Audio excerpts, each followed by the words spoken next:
What is up, guys? Neil here. I just wanted to hop on before we got started with the show and let you guys know a little bit about where we have been and what has been going on, as those of you who can see me right now, if you're watching on YouTube or watching, hopefully we are uploading the video onto Spotify with this episode. So if you guys are watching and you can see me right now, you can see that I am not in my normal location. I moved back to North Carolina a couple of weeks ago. A lot has happened in my life in the last month since we last posted an episode, and that is why we haven't really been around. It was, as I was saying to someone earlier this week, it was a bad time to have a bad time, at least in terms of lacrosse and what was happening in the world of this game that we love, between the NLL wrapping up their season and heading into the playoffs, the NCAA season wrapping up and heading into the NCAA tournament, and the start of the PLL season. Cascade Z came out, just all kinds of things it feels like have happened in the last month, and unfortunately we don't really have time to get into all of that. We are just going to kind of pick up as if we did an episode last week, but I wanted to come on here and say, apologize for having been gone for a while, and hopefully you guys can understand that some things are more important than this, and also say, as best I can over the next few weeks, months, and hopefully years, I am going to get back into doing a lot more content. I have some things in the works that I'm really excited about. And I'm sorry, all I can see is this thing on my nose. I scratched my nose raw somehow. I don't even know what happened, but it's like, it looks like a massive pimple or something, except that it's literally like not 3D. Anyway, it's all I can see. It's distracting me. But yeah, that's kind of an update on where I've been and what's going on without going into too much detail. But I did want to say thank you to several of you guys who have reached out and noticed that I was gone and reached out and said things to me, encouraging me and stuff. So thank you to those of you who did. It did mean a lot to me, and hopefully we keep moving forward with this. So I guess we'll get into the show now. Thanks.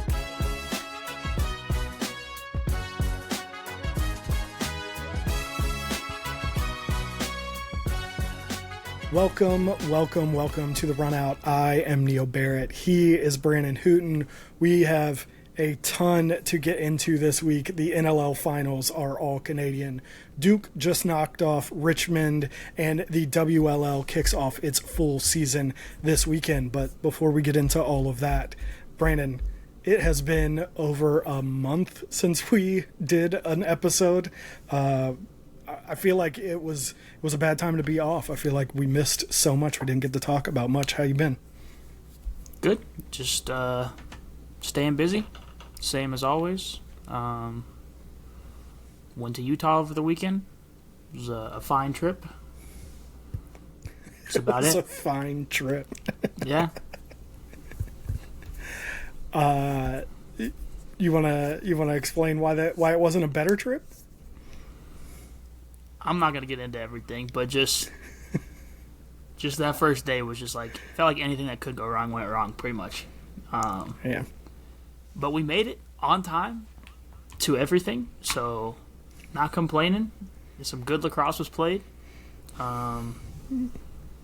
Great weather. Well, and lots of positives. Yeah, and I told you, I texted you when everything was going down. I was like, the one good thing that you got going on is the fact that literally nobody knew. No one was aware of how awful it had been for you. You did that well. Yeah. Just getting on with things. And realistically, I've heard of much worse travel stories and everything like that, so like it wasn't that big a deal. But definitely in the moment, I was just annoyed. I was just like, of course, like we already go on a time crunch, and then plane gets delayed an hour, and just like everything possible is just like, why are we all slowing down? Like we gotta go. but hey, well, it was great, and we're back safely. Anyone who wasn't looking, go look at Brandon's photos from this weekend, or a lot of them are probably on OTB, right? And you'll post some later this week or whatever. So that's the way it normally goes. Some incredible shots. The one obviously standout one was the aptly named run out shot where they literally dove 6 feet in front of you, like right at you. Incredible shot and incredible stuff. Trying to think what else, like what we've missed. What can we kind of briefly go over? It's been so much. Like I said, it was a really bad time to take a break with all that happened in the lacrosse world.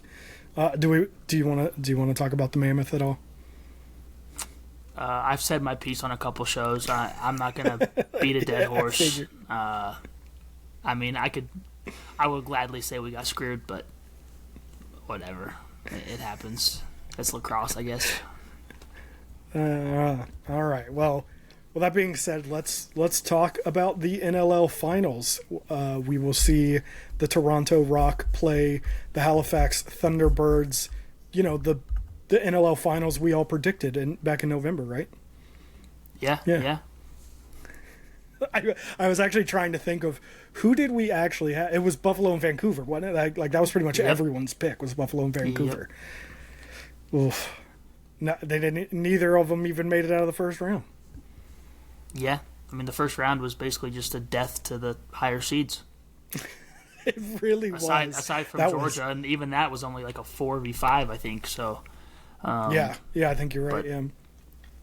But yeah, and it goes to show, and I know people disagree. Like we got to either pick all single eliminations or all series. I don't understand why it's like a one done and then we get into a series. That feels very odd to me, but and to preface, I've held this opinion far before my team got eliminated, to be clear. Because I know people are going to be like, fair, well, I'm mad you lost. Yeah, well, and to be fair, you aren't suggesting that it should be all series. It could be all one-offs, too. Like, that would be fine. I just think it'd be better to be more consistent to the playoffs as opposed to, like, like I just said, we saw 3 of the top 4 seeds lose in the first round because they all played a poor game, which is on them. They have to win. It is what it is. But then all of a sudden we get a team like Halifax who gets hot during a series, and now it's like they're in the postseason. And again, they earned it. I'm not saying they didn't, but I just feel like we should have a consistent. People are trying to use the NFL uses a one-and-done system, and it's like, yeah, the entire time. Every single game's a one-and-done. It's not like they get to the Super Bowl and they're like, hey, guys, we're going to play 3 games and see who wins most of them. So that's all I'll say about, getting to this point. But credit to San Diego as well. I want to shout them out because they played some good lacrosse down the stretch too. But Toronto was just better, and their rookies are continuing to impress, I guess. Dude, I mean, we should probably talk about those rookies. I think that was the big thing coming into the season, that we thought, okay, they're going to be better, they're going to be improved, but they're so young. They have so many rookies in so many important positions that there's no realistic way that they are in the position they find themselves in now at the end of the season. And of course, here they are. Yeah. And what I think has been so great about it is that it really isn't one of them. It's really been all of them. I think one that we don't even talk about enough is Hugh Kelleher. I think he's been very good for them. I think Sam English, CJ Kirst, and Owen Hiltz obviously kind of take the plaudits, rightfully so. They have been great. To be completely honest, I don't think we talk about Sam English enough. He's been incredible all season, and especially this playoffs. I think he's been a huge factor in a lot of these games. But I don't think that we talk about Hugh Kelleher pretty much at all, really. So It's been really impressive. And Halifax, it's so funny. I was thinking earlier today about how Halifax. I was like, after game one, like we would have never picked this. And then I thought about it. I was like, actually, after game one, Halifax did look pretty good. They looked pretty good the first couple of weeks, and then really that's when they fell off after I think maybe 5 or 6 weeks or so. And then like you said, they seem like they just got hot at the right time to be here. As much as I think, even I think going into game 3, I think we thought it was probably going to be Georgia with Brett Dobson in goal, and that offense finally starting to look like they were clicking, but that's not the way game 3 went. Yeah, I mean, they put up 21 the day before, so it felt like they should power through, but I know losing Michael Grace was tough for them too, which at a very unfortunate time, not only for this season, but for next season too. But yeah, I mean, that's how the NLL playoffs have kind of always gone, is whoever gets hot at the right time. And I know they weren't great in the regular season overall, but like they got there. And honestly, I think it is good for them as a franchise to have this success. Just since going there, they just haven't, and it's always like a one and done playoff situation for them. So I am happy for them in that sense, but definitely had me thinking like, man, we could be playing them this weekend if not for the unfortunate events, but neither here nor there. So angry. Still just like under the surface. Yep. Toronto is chasing its first title since 2011, not 2001. And their first finals appearance since 2015. Halifax is, I believe, the first time as Halifax that they have made the NLL Finals. Crazy. I'm wondering, first, I mean, obviously, the first question is, who you got winning? I don't know.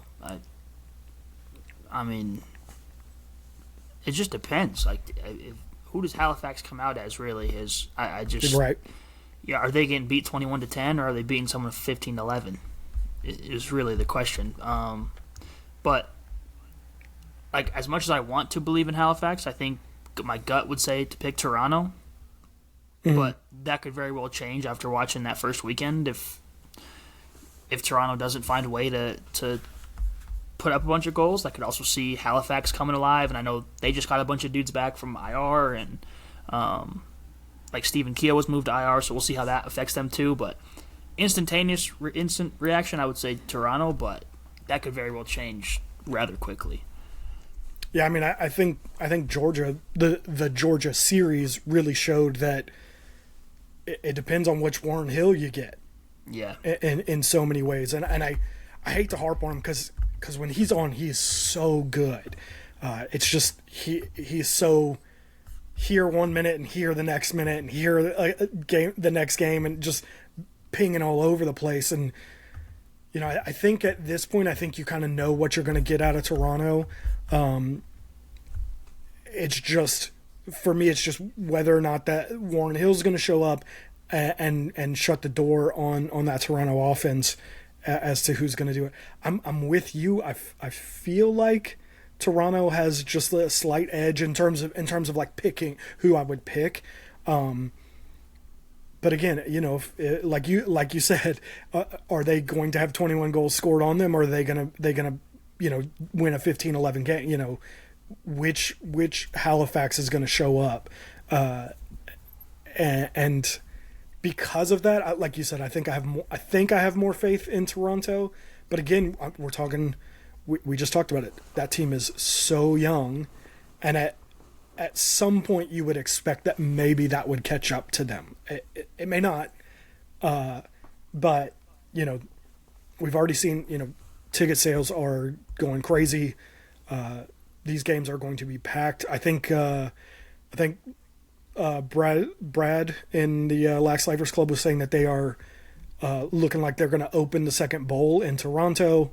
It looked like most of the arena, probably by game time in Halifax, will be sold out, if not a complete sellout. So does that change anything for some of these young guys? And of course, I mean, it shouldn't, right? In theory, it shouldn't. CJ Kirst won a national championship last year. Owen Hiltz played in the Dome for 4 years. Like, it shouldn't, but it might. You never know when people are that young and coming into their first, kind of finals experience, what it could be. So I guess question 2 is, does it go to a game 3? Yeah. You think? Every series has gone to a game 3 so far, so I have no reason to believe otherwise. I mean, would it be like shocking if someone swept? No, but at the same time, I think both teams are going to have different advantages kind of throughout, and playing a game at home each, I think, should be helpful. Travel's not too far for either team. So from that standpoint, it's like, I feel like there's going to be just better lacrosse played overall. And I mean, from really top to bottom, you got 2 goaltenders that can do it very well. You got 2 faceoff guys, same thing. Both offenses can put up a ton of goals. I think both defenses are very good too. So, I mean, I feel like a game 3 is basically just like guaranteed, kind of. Yeah. Well, and again, so much of it is going to be like we said, is Warren Hill going to show up? Is that offense going to be able to score goals? And it feels like one of those situations where they will one of those 2 games. They will show up, they will perform, and it'll be whether or not they can do it twice in 3 games. Yeah. And we saw both of these teams have huge swings as well in the previous series, where like they're putting up 14 goals and they're putting up 6, and they're giving up 21 and they're giving up 7. And it's like, if both teams are literally mountains and Grand Canyon valleying, like that's the only way I see this series going is in 3. Yeah. No, I think I'm with you. But hey, I told you I was leaning towards Toronto.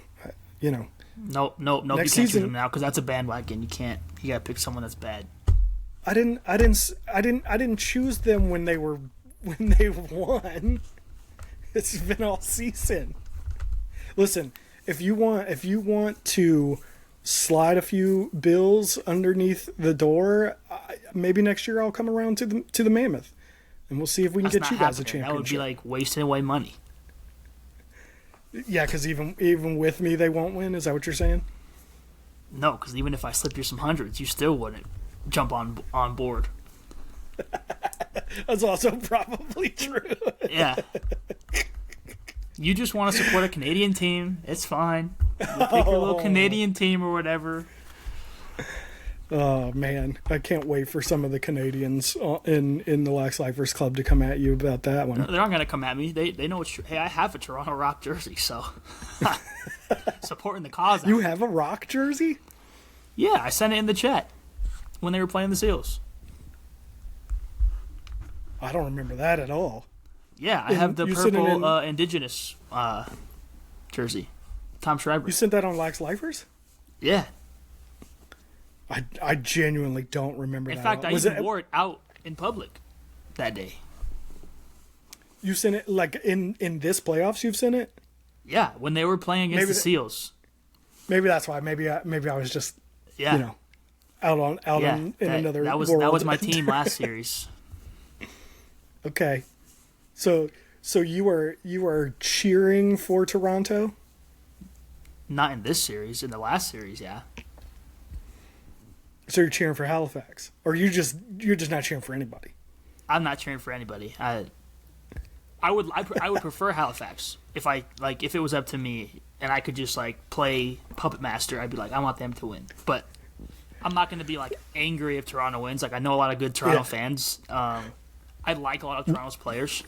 Like, it's not going to affect me. I'm more upset that my team isn't here and the way that happened, to the point where like I don't really care.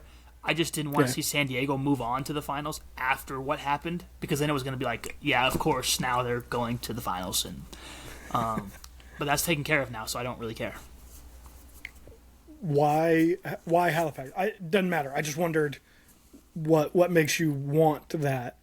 Well, first off, they have several dudes that I think are at the end of their careers that I would like to see them get another one. Cody Jamieson, I think, is one that Yep. Like, he's talked about a lot, but I also think he's just kind of like someone that lays low, and it's just I'd agree. he's so good that we don't even talk about him.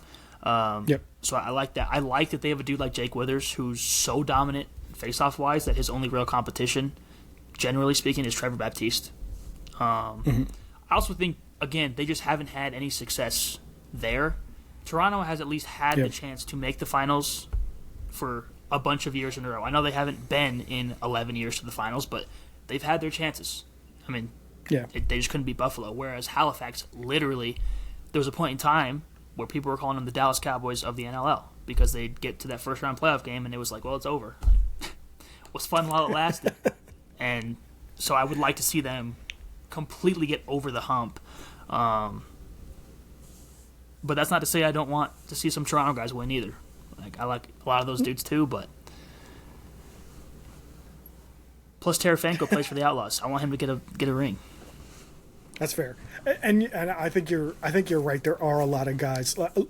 Nobody dislikes Cody Jamieson. Like, he's just one of those dudes. Nobody dislikes him. They all. I'd be fine seeing him win one. I definitely think that the Halifax fans have showed up and shown out for a team that has consistently been good, but consistently been disappointing as well. And so I wouldn't hate seeing them. And like you said, I think Ryan Tarafinko is another guy that, like, nobody dislikes Ryan Tarafinko at all. Yeah. And I think too they made some very unexpected moves during the season that at the time I think was kind of like, what are you guys doing? Like, you're punting the season. That now to be at this point makes me want to root for them because I'm like, okay, you guys took a big risk getting rid of Tyson Bell, who's been a mainstay there. Obviously, we knew you were getting someone back who's very good in Casey Wilson, but like that's still a big cornerstone piece that you're like, we're just going to have to let it go. And I can respect that they felt like, hey, we have to try something, and it's worked out. So now that's not to say Toronto hasn't. I mean, they traded for Nick Rowlett, and that allowed TD to literally sit out the entire year. And he's been great too. So they made moves as well, but I just respect teams that are willing to be like, we have to make a bigger move than anyone expects, and they did it. Well, and to your point, this feels like the start of something in Toronto. They have such a good young roster that if they don't win this year, they will probably win several over the next decade. They could even potentially, and I'm not saying this will happen, but they could even become like that next Buffalo kind of thing where like they're just perennially up there challenging for it because they do have that good young roster. So like you said, they have a chance, whereas Halifax definitely is riding on some guys that are at the latter stages of their career, and this kind of roster makeup that they have right now may not get back here. So I can see that. Like I said, I'm probably going more for Toronto at this point, but I wouldn't be too mad seeing Halifax pull it out. So with that being said, let's move over to the NCAA tournament. Several big games, several big upsets. Let's just get it out of the way. Talk about Duke beating Richmond 14-12. Duke was an unseeded team that went into Richmond and beat the number 4 seed by scoring the last, I believe it was 5 goals. Yes, 5 goals because it was 12-9. To come back in the fourth quarter in front of 6,805 fans at Robins Stadium. That is an NCAA first round attendance record. I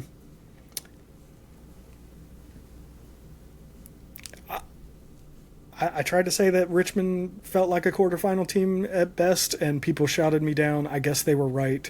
Richmond was not a quarterfinal team. Got lucky.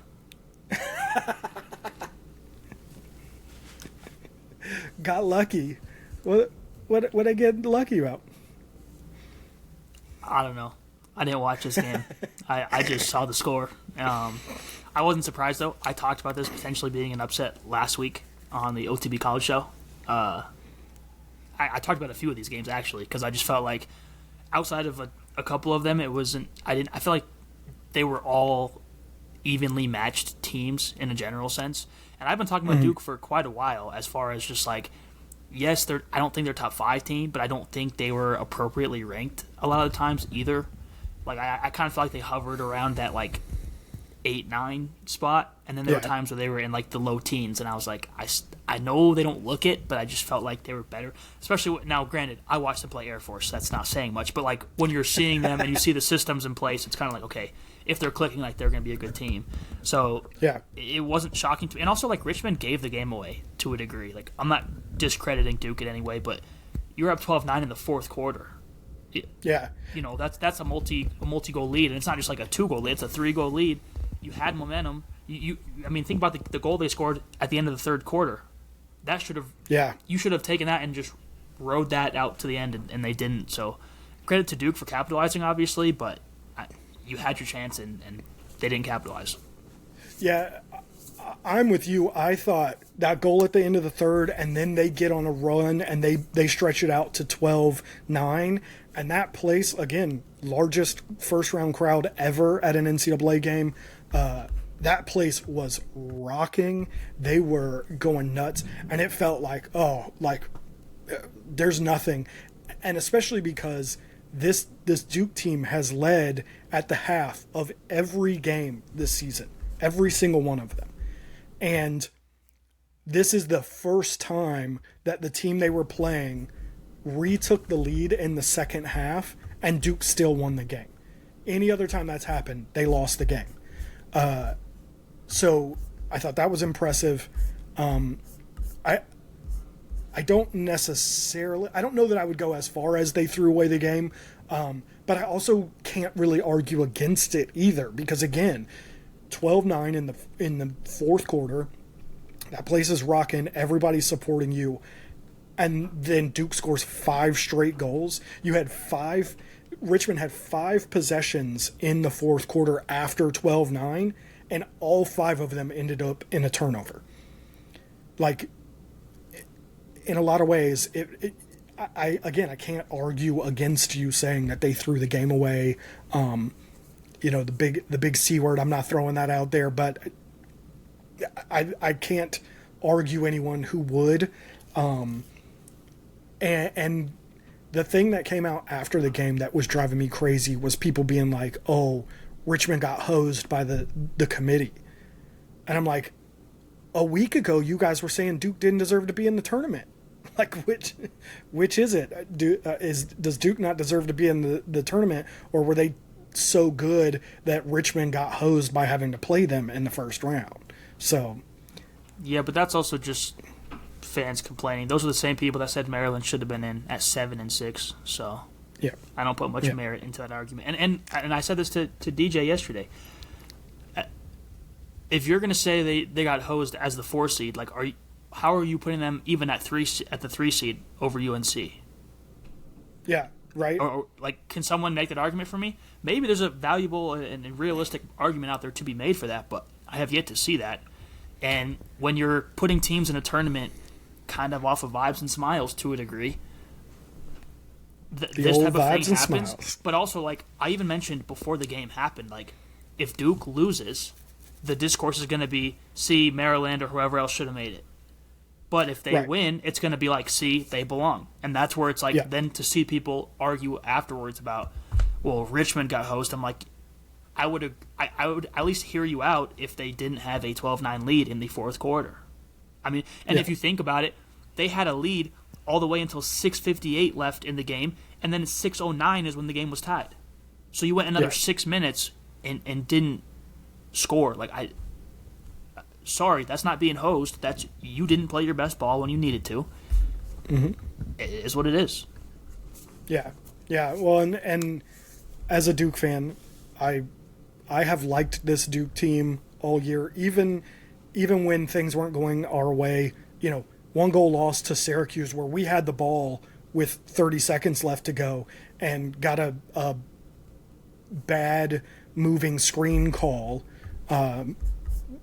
Both, I think it was a dumb play on our behalf, and also I'm not sure that it should have really been called either way. But either way, we had a chance to tie that game and maybe win it in overtime. So right there in that game, lost by 1 to Notre Dame, right there in that game.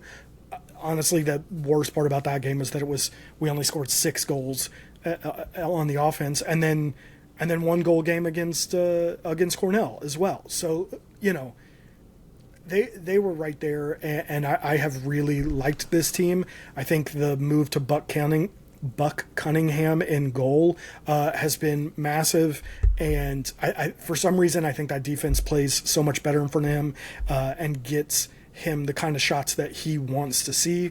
And then I texted you guys in Lax Lifers, I think it was Lax Lifers, it might have been in one of our group chats, and was like, if Liam Kershus and Michael Ortleap I thought were the keys to this game, because they were going to get favorable matchups all game, and if they could make moves, it was gonna do Duke a lot of good, and ultimately they did, especially Liam Kershus. He was incredible. I think if I remember correctly, he finished with 8 points. I believe it was 5 goals and 3 assists. So it might have been the other way around. Might have been 3 assists and 5 goals. Or that's the same order I just said.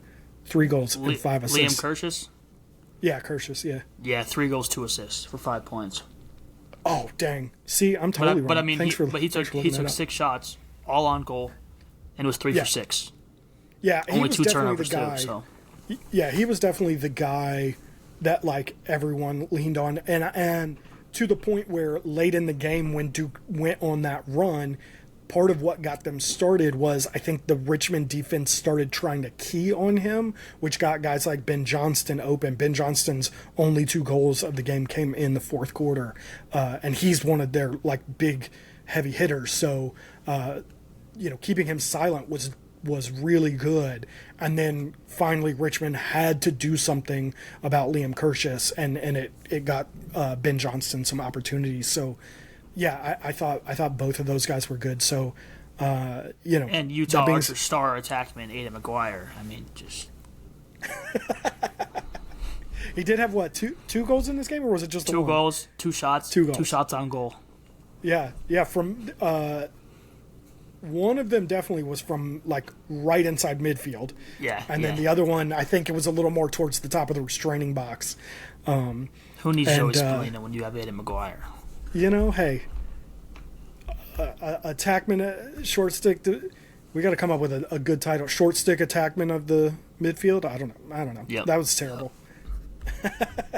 Let's move on to one of the other big, at least in name, upsets when Johns Hopkins beat Cornell 9-8 in overtime. Cornell, obviously the defending champion, playing at home, led 6-3 at halftime.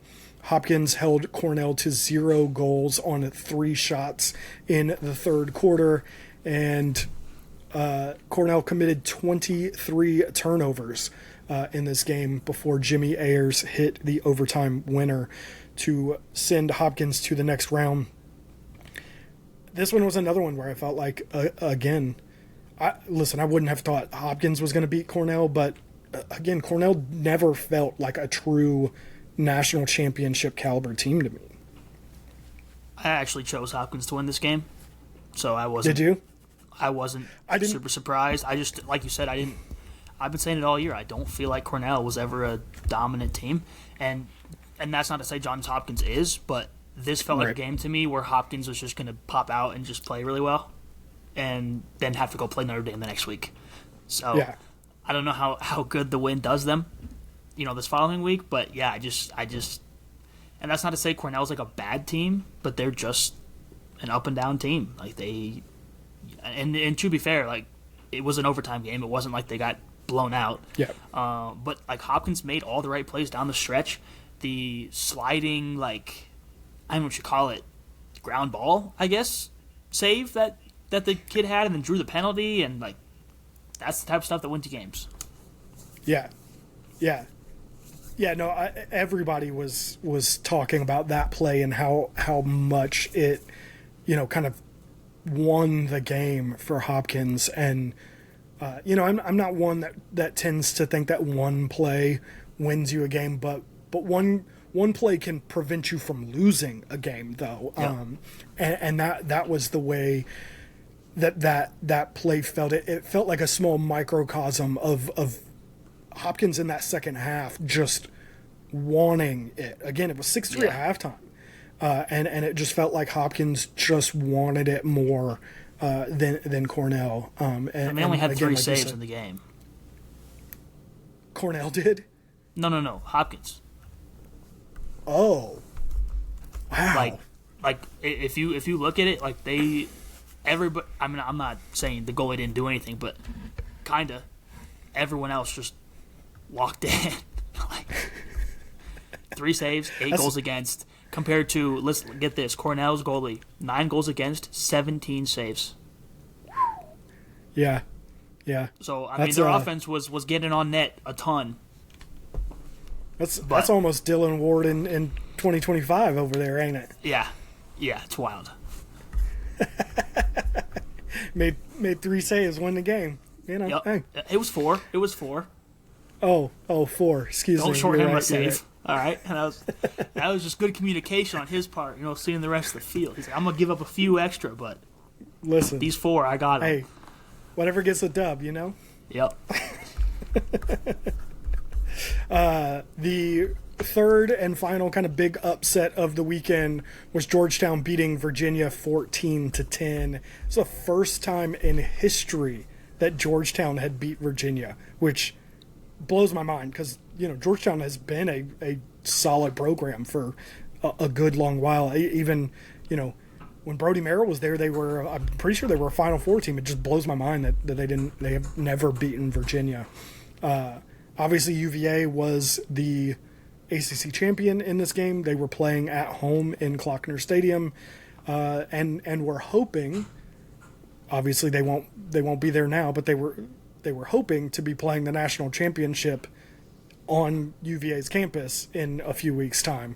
Obviously, that will not be happening again, but this was one of the crazier games. I felt like it felt like Georgetown just couldn't do anything wrong all night, and it was a great crowd. It was a great atmosphere. It was a fun game to watch, but even when Virginia was winning, it never felt like they had control of that game.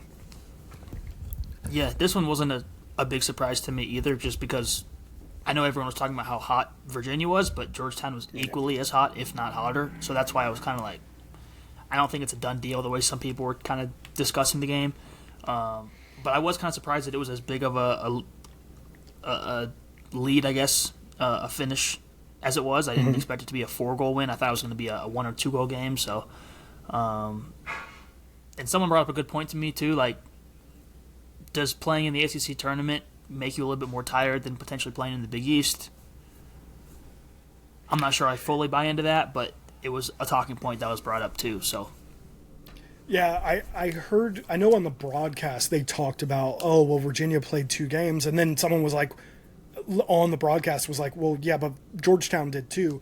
But you are probably right that, Georgetown wasn't playing the same level of competition. I know they played Denver, right, on one of the games? Yeah, like the first game, I think. I feel like it was the first game, and then I don't remember who the championship would have been. They played Nova, and they won. No, I'm sorry. They played Providence, and they won 14-6. So 11-8 over Denver. That was the championship? And then Providence 14-6, yeah. I didn't realize Providence was that close to making an NCAA tournament berth. Well, they weren't really that close. I mean, 8 goals, but yeah. Well, I mean, fair. Fair. But that marks Georgetown's 1, 2, 3, 4, 5, 6, 7, 8th win in a row over Virginia. Or I'm sorry, the game against Virginia was their 8th win in a row. I apologize. Yeah, got you. Yeah, no, I got you. Yeah, so they pretty much the last half of the season were just dominating anyone they played. Their last loss was to Syracuse, 18-12. 18-12. Yeah, no, they're like you said. People were talking about how hot Virginia was, but they were ignoring how hot Georgetown was. It definitely felt like one of those things where Virginia got hot just a little bit too early. It's that old Dominic Toretto and Fast and Furious, like, too soon. You hit that NOS too soon and took off a little bit too early. So do we want to touch the rumor? I don't care. I mean, allegedly it's fake anyway, so. That's fair. Well, it's funny because it seems to have been mildly confirmed, but also not quite the full truth. So if they move on from Lars and it's not his decision, I think we're all going to be scratching our heads a little bit. Yeah. So just so we're not talking in riddles anymore. The rumor came out that Lars Tiffany is out in Charlottesville. Inside Lacrosse has tried to verify that and spoke with Lars's agent and said that is not currently true. It appears, based on some of the other comments that were made, that perhaps his contract has expired and they have not yet re-signed him, and that's where maybe the conversation suggesting that he wasn't going to be back originated.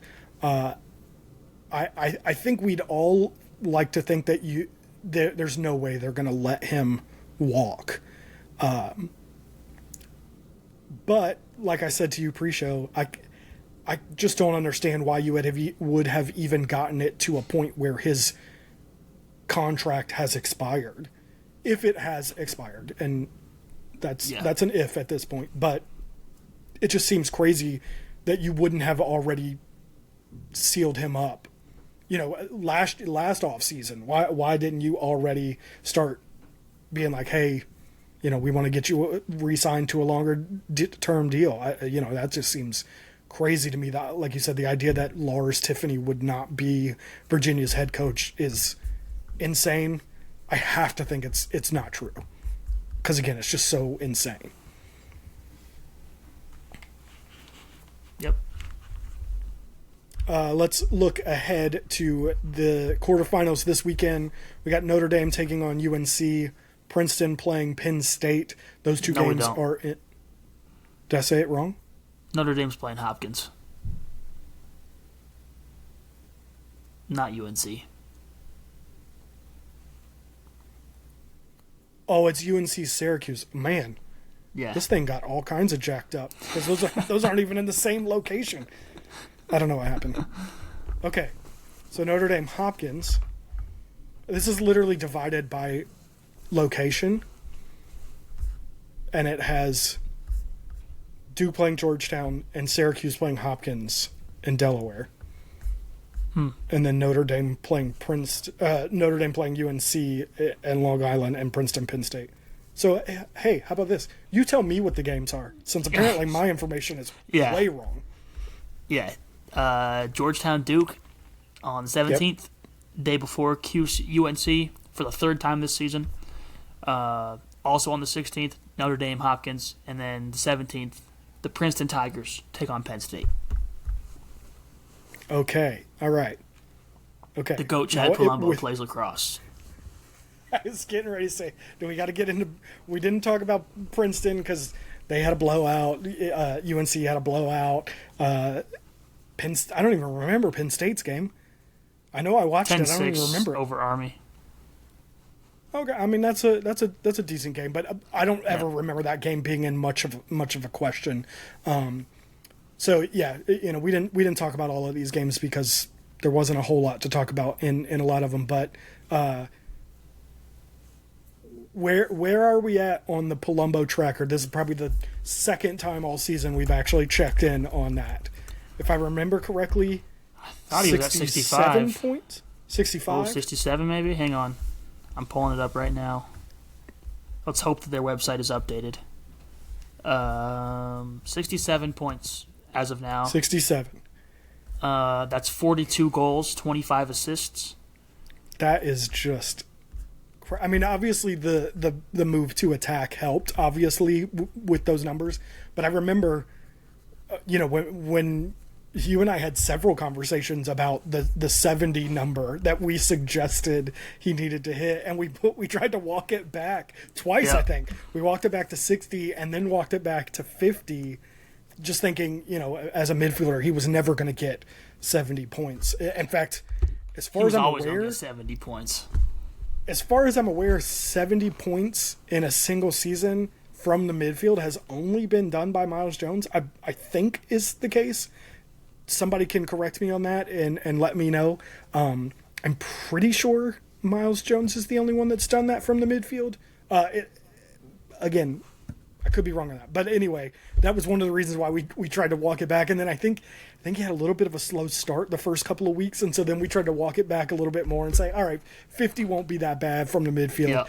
Yep. And so to see him at 67 now, and obviously he's going to have at least one more game to hit that 70 mark. I think we can fairly safely say pretty good season from Chad. Yeah, we always knew. What can I say? Should have been a Touraton finalist. Yeah. Listen, I won't disagree with that, but I do have to say Nate Kabiri has been incredible, and no one is talking about. In fact, I think Chad Palumbo gets even more attention than Nate Kabiri does, even though Nate Kabiri has more points on the same offense, is Touraton finalist. I think Chad Palumbo really his story, I think, captured a lot of people. I think the fact that he was a senior and was drafted into the PLL, which, by the way, can't wait to see him. Chaos, right? That was the thing. Chaos, yeah. Because I was talking about how he might just maybe make me a Chaos fan, even though I have resisted that. I think you are deep down a Chaos fan already. Based on what? Every single free agent, you're like, where they'd look good. That's Carolina because they have so many holes. They would. You're like, I just want to see them in the red and black. They just look so nice. Miles Jones, you should go to the Chaos. They needed a midfielder. Owen Hiltz. I just love Toronto Rockstar Owen Hiltz so much. I need to watch I don't the Chaos. love Owen Hiltz, and you can go back to when they drafted him last year, and I was like, he turned out to be pretty good. So, hey, it is what it is. Good. He is good. But Kabiri has 76 points, so he's had a good year too. But yeah, well, and he'll be back next year. That's why we took Princeton to win it all, because they got both of them. Both of them. Yeah. Yeah, and look, there are still several more games to be played, but coming out of this weekend, I felt really good about our Princeton pick. They're the team right now I have the most confidence in. Obviously, I think UNC and Syracuse are also in that conversation, but like we've talked about basically all year, I think both of those teams have a loss in them. We'll see if that comes to pass, but they have a loss in them, whether or not they do it or not. So, I feel pretty good about that Princeton pick right now. Let's look at these games. I'll start with Duke Georgetown. This feels like a true toss-up to me. I genuinely don't know which version of either of these teams is going to show up. Yeah, I don't know. I would lean Georgetown because I feel like Duke just put up probably one of their better scoring games of the year. Can they do it a second time? Well, to be fair, they've scored a lot of goals this year. They're a top 3 offense. But they also had a lot of games where they didn't score a lot, and that scares me. Have they, though? I mean, they put up 8 goals against Denver. What? No. Duke? Was it? What was the score of that game? 8-7. But see, I think... Was it 8-7? Jeez. It was. They do have games like the 16-15 loss to Cuse. But then they have like the 7-9 to Cornell, the 6-7. Ooh, that's bad. 6-7 Notre Dame. But they do have back-to-back weeks with at least 14 goals. So that's positive too. But in my mind, in a tournament like this, I feel like every team's due for a tough game, which is why I'm like, I don't. Then again, Georgetown's already won 8 straight. Can they make it 9? Yeah. That's also tough. I think and this is something I don't know enough about Georgetown to really comment. I think Duke really struggles with very organized defenses that really slide well. And it's funny to say that about Denver, but there was a stretch right there in the middle of the season where their defense looked incredible. Grayson Manning was just off the charts. Their defense, when I was watching them play Duke, I was like, this defense is so good. And then obviously that's what Notre Dame is. So, you know, I between that being kind of a main struggle, and two, I think that they have started to play. I felt like for so long this season watching them play, they were trying to turn Ben Johnston into Brennan O'Neill, and that idea of like just keep feeding him the ball and letting him go to work. Which ironically is not how they treated Brennan O'Neill when he was there. And now they're starting to play more of what they should have been playing all season, which was the cog in the machine offense that they have wanted to play all year. And so I would like to think that they can put up. Oh. Breaking news, Lars Tiffany has signed his extension and will be there through the 2027 season.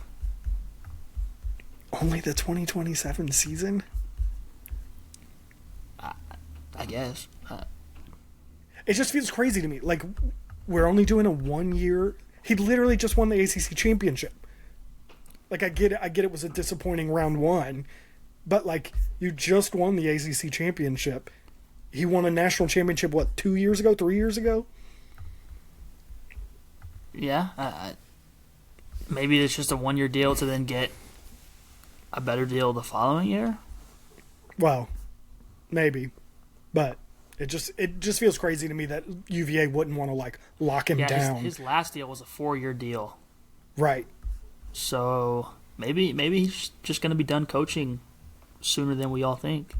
I can't imagine he's done coaching, but who knows? Like We're just theorizing here. Sorry. Back to...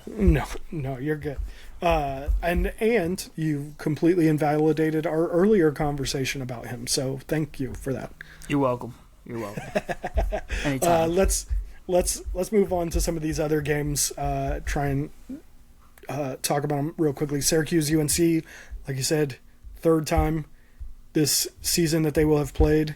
I believe they're 1-1. Is that right? 2-0 UNC. UNC is 2-0. Okay, well, I mean, listen, we know beating a team 3 times in a season is not easy. Also, I don't think we have any update, but word on the street is that Owen Duffy may have torn a hamstring, and may legitimately be out for the rest of the season. We will keep an eye on that. Don't quote me on that, but that is the rumor mill is suggesting that. So you got to think that will impact their ability to play. That being said, Dom Petramala went off for 10 goals, an NCAA record in round 1. So maybe he just picks up the slack. Who knows? We'll see, I guess. Notre Dame Hopkins. I can't imagine Hopkins pulls the same thing against Notre Dame. And Princeton State. Did I just say Princeton State? Yep, you did. All right. Great. Awesome. Cool. Am I right? Penn State beat Princeton this year? Yeah, I think they did week 1. I think that was the bad week one. 1 loss. Yeah. Because they had played like they were in their third game, and Princeton just didn't show up for the first quarter and was already down like 6-0. You'd like to think they learned their lesson, but you did it once, you can do it again. So,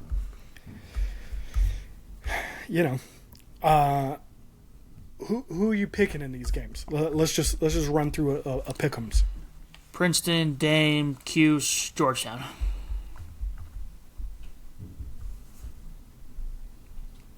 Easy enough. You son of a... Hey, I gotta rep the Big East. No, I think I'm with you. I won't pick a Duke Georgetown game. You know who I want to win. I always feel like a jinx if I actually pick a game. So I legitimately think it's a toss up. Like I don't actually have any ill will for saying Georgetown because I don't think there's a result in that game that surprises me. One team could blow the other one out. It could be a close, triple overtime kind of battle. Nothing will surprise me in that game at all. I think Cuse again beating a team 3 times is difficult, and Cuse I think will be a lot like they were against Princeton last year, where like they just are going to turn it on when they need to. At least in this round, we'll see what happens in the Final Four, but definitely that. What else am I missing? Notre Dame, Hopkins. Yeah, I don't think there's any way Hopkins really has much of a chance. So, any thoughts? I know we talked about Princeton. Any thoughts on anyone else being a favorite at this point? Notre Dame. Those two. I think that's it. Notre Dame cracks me up because I watch them play and I'm just like, I just don't feel like they are, but they just don't lose. They just don't lose games. So who knows? But let's move over to PLL Week 1. You were there. I had a relatively good time, we'll say. Great time. Great time. Except for the Vuvuzelas. Yeah, that was. Please never again. That was awful.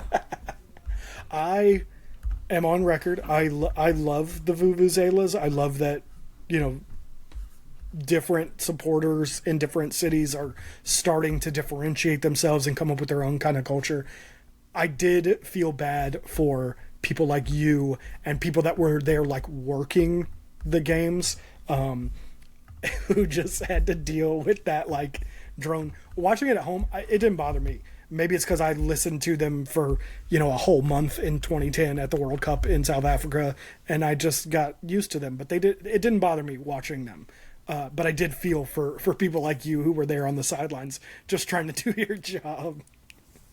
Yeah, I didn't even know what they were until I got there. And then it was just like, oh my goodness. And they were never used at the appropriate time either, which made it even worse. And kids just thought it was funny to just group them together and see how loud they could make it. And what's funny is I had earplugs with me that I could have used, but I kept assuming like, oh, it'll end soon. Like they'll be tired soon. It just kept going. And then the second day I was like, okay, I'll make sure I have them ready. And then they didn't even bring them back and use them. I was like, okay, this is cool. So, yeah, wasn't a fan. If the PLL wants to do like some noisemakers, I would suggest the what are those like sticks that you fill with air and you hit them together, like the Bam Bam sticks or whatever. Yeah, Bam Bam sticks. Yeah, I would go with something like that because, was not a fan. All right, we had the California Redwoods beat the Utah Archers 9-5. The Atlas beat the Carolina Chaos 16-12. The Water Dogs beat the Whip Snakes 16-4. And this thing doesn't want to show. Utah beat Denver. I can't find the score because it's 10-7. Off 10-7. Okay, it's off the edge of my screen, so I can't actually see it. I'm wondering, being there, what you saw, what impressed you week 1. Obviously, we know these rosters are very different than what they are going to look like over the next several weeks. I know we've already got several more NLL guys already joining after the series ended this weekend. Obviously, several of the rookies will be joining as well. But then obviously over the next few weeks, more and more guys will be added to these rosters. So it's hard to predict too much. But I'm wondering what kind of first overall impressions you had.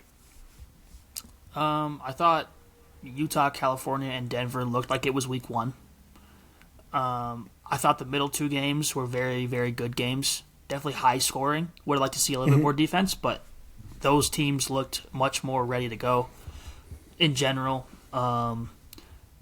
Jack Hanna stuck out to me in that Water Dogs game.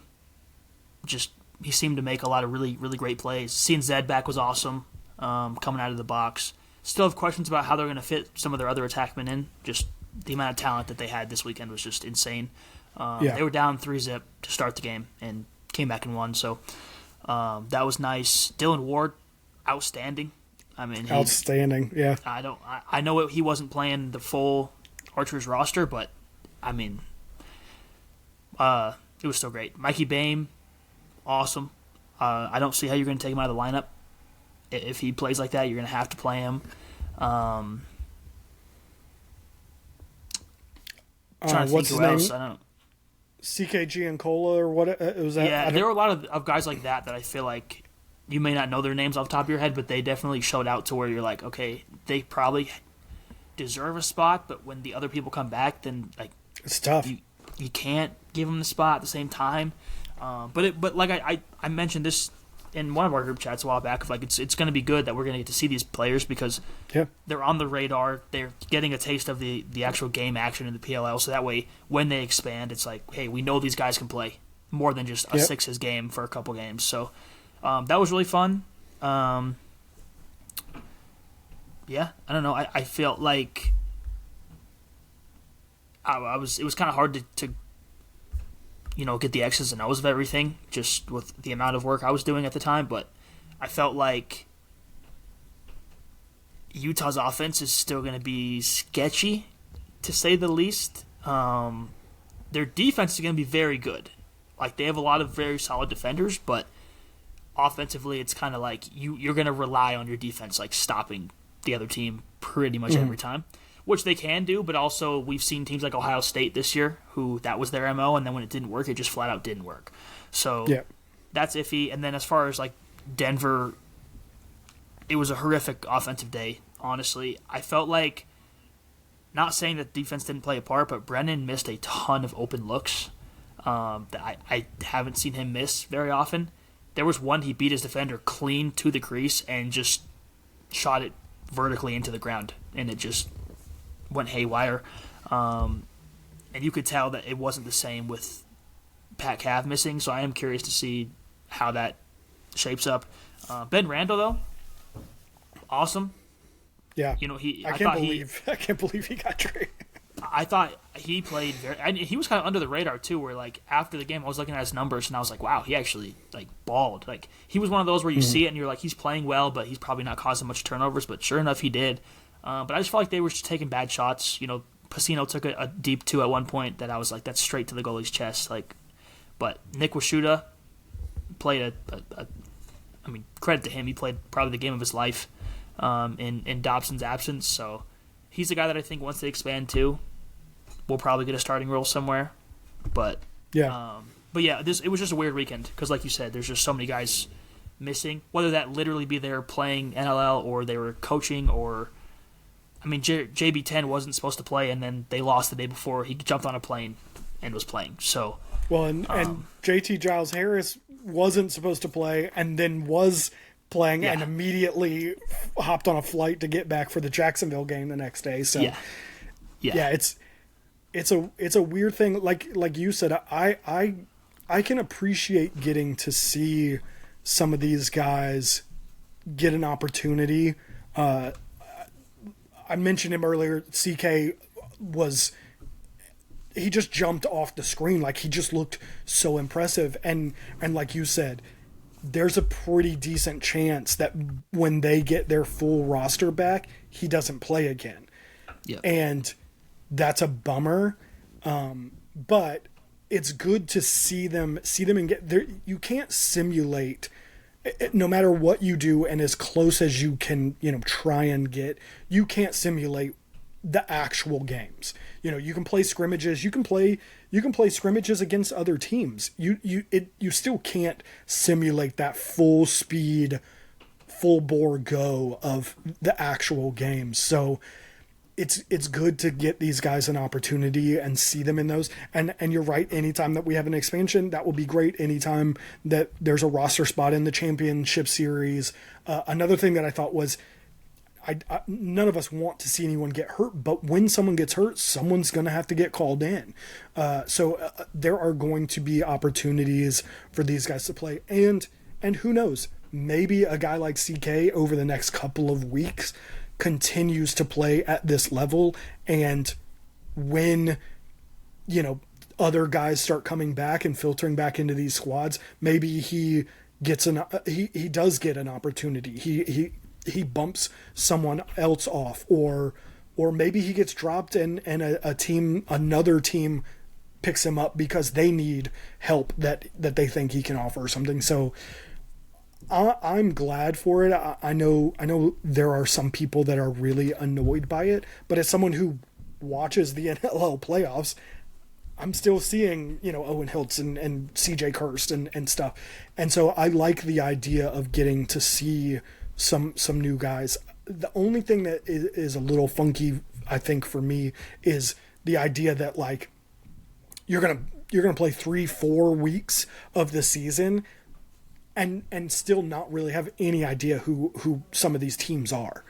Yeah. It feels like a few years ago where it overlapped, and it was just like, I can't take anything away from this game. Like, yeah.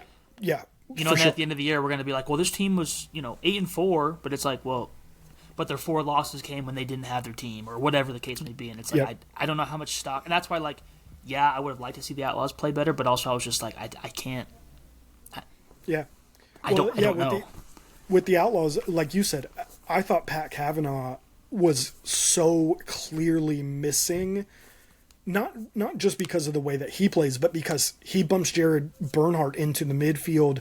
I just felt like that whole offense was missing the balance that they have when Pat Cavanaugh is on the field. It's hard to really, like you said, judge them based on this performance, because we know that in another few weeks that won't be an issue anymore.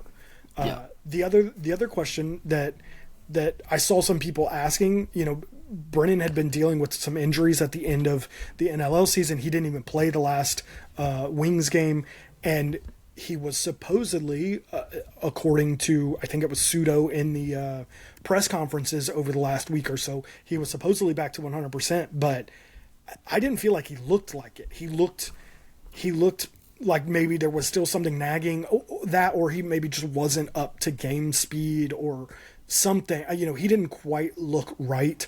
And again, another area where it feels like Pat Cavanaugh could have provided an extra little spark, maybe could have pulled some defenders, gotten Brennan a little bit of space or something. And then obviously, like I said, bumping JB10, because the other thing about this game, JB10 was fine statistically. Brennan O'Neill was fine statistically. Wiz was fine statistically. They got basically nothing from their midfield. So that's another reason why, like, bumping him up into the midfield and getting some extra looks, that could help maybe get Dalton Young a good open look for a good step down or something. Like, it just felt like that whole offense was just so off kilter. Well, they couldn't pass or catch either, which if you're throwing the ball away, and I know, like, statistically they both had 20 turnovers, but, like, I feel like a lot of Denver's were just unforced, just like, we're just going to toss the ball out, and it was like, what are we doing, boys? Like, and that's what's funny is the first game of the weekend and the last game were very, very similar in that regard. Yeah. The other one that I was going to call out is the Redwoods. I think everybody looked, for the most part, like it was week one. Everyone looked a little rough, a little not quite together. But watching the Redwoods, I was really impressed. I really liked the way that they were playing, and all I could think was, man, these dudes are still going to get Ryder Garnsey back. They're still going to get who's the other one that I'm thinking of? Chris Cav. Yes, Chris Cavanaugh. They're still going to get both of those guys back to add to this. Andrew McAdory looked like Andrew McAdory, like, just incredible. Like you said, Dylan Ward in net for them. they look like a wholly different team. Now we'll see. Maybe they'll have issues in 3-4 weeks reintegrating guys and trying to figure out what that roster looks like. Maybe they crash. But week one, I was impressed by them. So those were kind of my takeaways. Oh, I forgot one more. The Water Dogs. You brought them up. When they were down 3-0, I was like, oh yeah, see, look, like they don't know how to make this work. And then they just were like, oh wait, lacrosse, got it, we're good. Yeah. I mean, we're good. 9 spot and second quarter. Yeah, no, they look so good, and it was a similar thought of like, oh man, think of all the guys they still have to add to this roster. Though I do think that they have, whereas the Redwoods, it was like, okay, Ryder's going to come take his spot on the left. Chris Kavanaugh is going to come take his spot back. Like, we know where they're going to go. The Water Dogs, it's like, man, again, we go back to where they were last year. Jake Taylor, Kieran McCardle, and Michael Sowers is such a good attack line. They all do different things, and they all do it at the highest level. And so it's like, okay, boom, that's good. But obviously, we saw CJ last year running out of the box. It didn't work as well as when he was low. They still have Silas Richmond to add as well. And while he's young enough and you figure he's probably got the legs enough to come out of the box, they still have a lot to figure out, especially because Silas wasn't even in camp. Not that CJ was in camp, but at least they knew him from last year. Silas Richmond has not even been with them. He's going to get, one practice. I'm assuming he's going to show up this week. We'll see. But he's going to, either this week or next week, whenever he shows up, he's going to get one practice with his team and then be trying to play with them. So, I just don't know where they fit.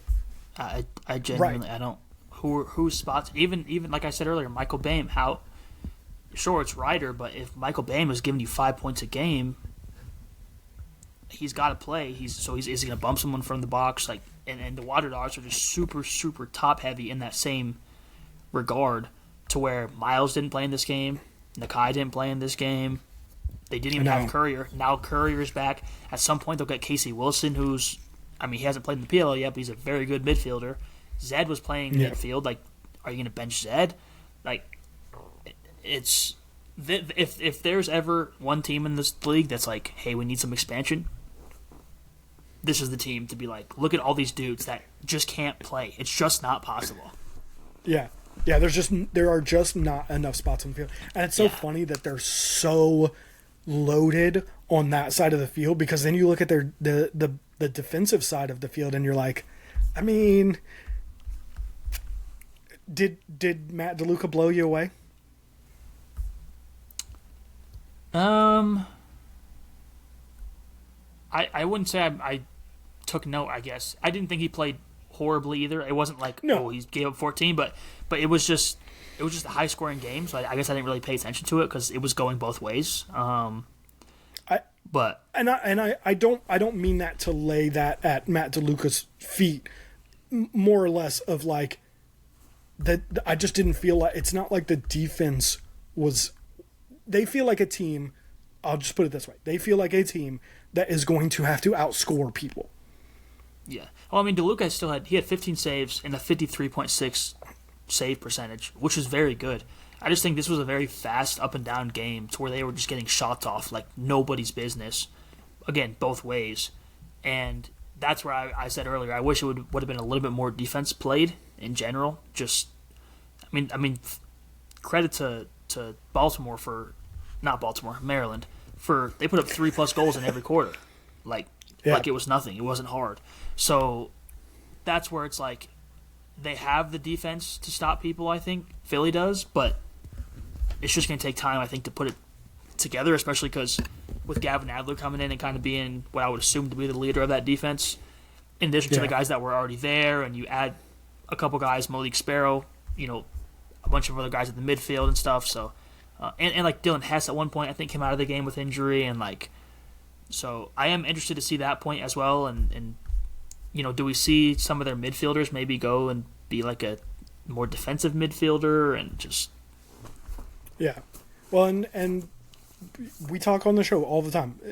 At some point, being a good team means winning a game you shouldn't. And not that they shouldn't have won this game, but like there are holes and they still found a way to win. So that's all you can really do. So yeah, I'm not saying they aren't in it. I'm just, I just was like, oh man, they're so jam-packed on that offense, and it just feels like a team that is maybe going to have to outscore people more than anything else. But let's move over to this coming weekend.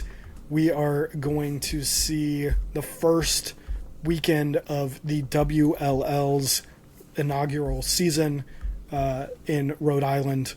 I don't know that we have a ton to talk about the WLL because you and I probably don't really know too much about them, although I'll say that is going to be like the most in on women's lacrosse that I'm ever probably going to be, just because it's such a learning curve to learn the regular women's game. I'm excited for the WLL. Again, I don't know enough about like the players and everything. I have claimed. Have you claimed a team? Because I know that there's no Denver team, so no. I've claimed the Palms. That will be open if Carolina ever gets a team or anything. But the WLL is starting this weekend. Obviously, that is of note. But on the PLL side, we will see the Carolina Chaos take on the Boston Cannons. The New York Atlas playing the Maryland Whipsnakes, the California Redwoods play the Denver Outlaws, and the Philadelphia Water Dogs take the Boston Cannons.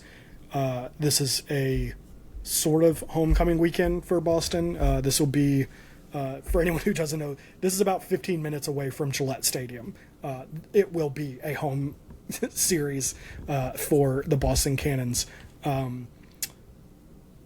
Anything that you're looking at this weekend? First look at Boston, I think will be good. Yeah. They get their rookies back right now, obviously, for week one, which is different than other teams, mostly. I don't know. That California-Denver game, I think with just both teams being really slow last week, I'm curious to see how and if either of them bounces back. If it's another low-scoring game, that's going to be disappointing. Carolina still intrigues me just because they got a bunch of just pieces that I'm not quite sure how they're going to fit together long term. But like Brendan Nickturn finally got back on the field this weekend, which was cool to see, and Eric Spanos in his first action as well. Was it you? It was you that sent that picture, wasn't it? Yes, it was. It was so his first funny. game. It was his first game. He's a rookie. It happens. Maybe don't shoot up top on Liam Entenmann moving forward. Just saying. Also, when Liam Entenmann is covering like 1/6 of the goal, shoot at the party's not in. Yeah. And that was, Michael Harrison was going off on that the whole game. It wasn't just Spanos. It was, I can attest. It was like the entire team. I was just like, man, okay, another stick side save. I'm like, what is happening right now? Like, their shot selection was not try good. something else. Shoot at his feet. Yeah. I don't know. Like, make him kick the ball away. I don't know. But and look, so I don't know. I'm excited to see him play again against a team like Maryland, who I think has a bunch of, we'll call them stars, I guess, for lack of a better term, that they already looked cohesive compared to Carolina is probably the better way to put it. So that game's going to be exciting as well. Yeah. No, I think you're right on all of these. Obviously, getting to see the Cannons for the first time this season, I'm interested to see. Obviously, we know the names. We know Marcus Holman and Asher Nolting and Matt Campbell and those guys. But Mikey Weishar has signed the deal. He should be in the games this weekend. I'm interested to see how he looks in this offense. I'm especially interested to see how they look against the Water Dogs next week, or the second game of the weekend. And I'm also really interested to see what this defense looks like. Obviously, they were not very good last year, but they lost. They cut some dead weight. Let's say it that way. And so, in theory, maybe they're better, but also, as much as we give Garrett Epple crap, he was a very good defender for a long time. So, like, you know, it's one of those things of like, I don't really know what to expect from this defense. I think the chaos, especially this version of the chaos before they get Owen Hiltz back and some of these rookies and Matt Palum, not Palum. I keep calling him Matt Palum. Chad Palumbo, before they get some of those guys worked in and stuff, and really take their full form. I think this will be a good kind of litmus test to see where they're at, and then they'll go from Carolina to Philly, which will be another kind of jump in execution. So I'm interested to see that. And then, like you said, California and Denver, I think is very, very intriguing. But you want to make any picks? No. We never do picks. And then no, I was 3-1 last week, just kind of guessing. So I'm just gonna go with that again as we get closer. I kind of went with teams that I didn't think that were necessarily gonna win, but I was like, I don't know, these rosters are weird, so I'm just gonna go with these ones, and it worked out. So yeah, it is definitely one of those things where I don't generally like doing picks because again it only counts when you get them wrong. Nobody cares unless you get them wrong. But also, like, I have no idea what to base any of this on. Even the teams that we saw last week, I have no idea how much that's going to carry over from week to week. So, it's really tough. You know, New York will have Trevor Baptiste back. Does that change it? I mean, they already won last week. Like, are they going to be better? Who knows? It's a mess. So. A couple of quick hits before we get out of here. From the women's game, Stanford makes their first ever NCAA quarterfinals appearance. That's pretty cool after they beat Michigan 13-12 on a free position goal at the buzzer. That's insane. The other big one was Stony Brook upset Boston College. I say upset. Boston College had a rough season, but Boston College is still Boston College. And if I remember correctly, it's Boston College's first time not making the quarterfinals since like 2016. So pretty cool things from the women's game, which you and I are not going to pretend to know about, but worth at least saying. Hats off. Great job. Great job, exactly. Anything going on for you this weekend? Or week? Supposed to have an event Saturday morning that I haven't confirmed yet, so we'll see. If that happens, I will miss the Outlaws game, but not lacrosse related, so nothing much. I don't have a whole lot going on. I start dog watching, which actually reminds me I got to figure out how to do the podcast next week, but I'll figure that out. Not a big deal. It's not like I have my full setup right now anyway, so I'm literally holding this microphone. It's kind of cramping my hand. Nice. So we might have to figure that out anyway. But I'll figure that out because like I said, I'm dog sitting.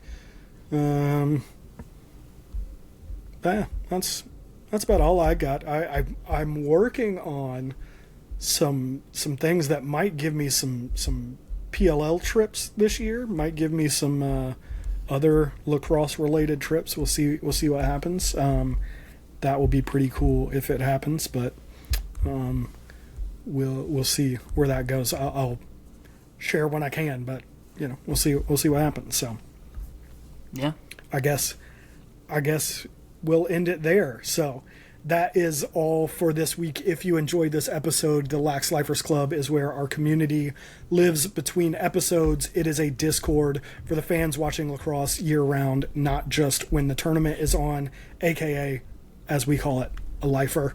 The link to join is in the description, and across social media you can find me at I am Neil Barrett and Brandon at Hoot Sports Media. If you haven't yet, rate and review the show on whatever platform you are listening on. It takes about 30 seconds and it genuinely helps people find us We will be back next week. Until then, the chase never stops.